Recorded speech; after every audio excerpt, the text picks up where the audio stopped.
خانہ کعبہ اللہ تعالیٰ کا گھر روئے زمین پر مسلمانوں کا سب سے مقدس ترین جگہ ہے۔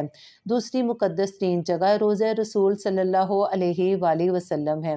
مگر آج کی ویڈیو میں ہم یہ دیکھیں گے کہ خانہ کعبہ کو کس نے اور کس کے حکم سے تعمیر کیا، اور خانہ کعبہ کو جب دوبارہ تعمیر کرنے کے لیے اس کی بنیادوں کی کھدائی کی گئی تو اس کے اندر سے ایسی کون سی 3 تحریریں برآمد ہوئی جن تحریروں کو پڑھ کر اولاد آدم پر اس گھر کی عظمت اور اللہ کی شان پوری طرح واضح ہو جاتی ہے۔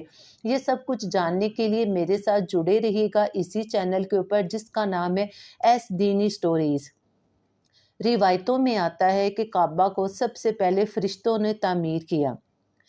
کہا جاتا ہے کہ زمین و آسمان کو پیدا کرنے سے پہلے اللہ کا عرش پانی پر تھا۔ جب عرش کو پانی پر ہونے کی وجہ سے حرکت ہوئی تو اس پر کلمہ لکھا گیا۔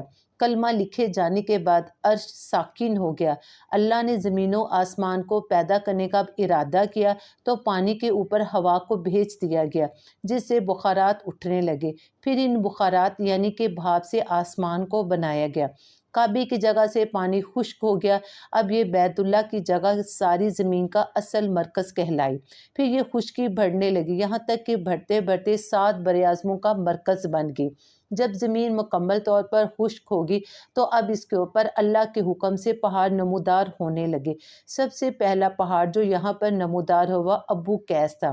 اب اللہ تعالیٰ نے فرشتوں کو حکم دیا کہ زمین پر میرے نام کا گھر بناؤ تاکہ اولاد آدم اس گھر کے ذریعے میری پناہ مانگے۔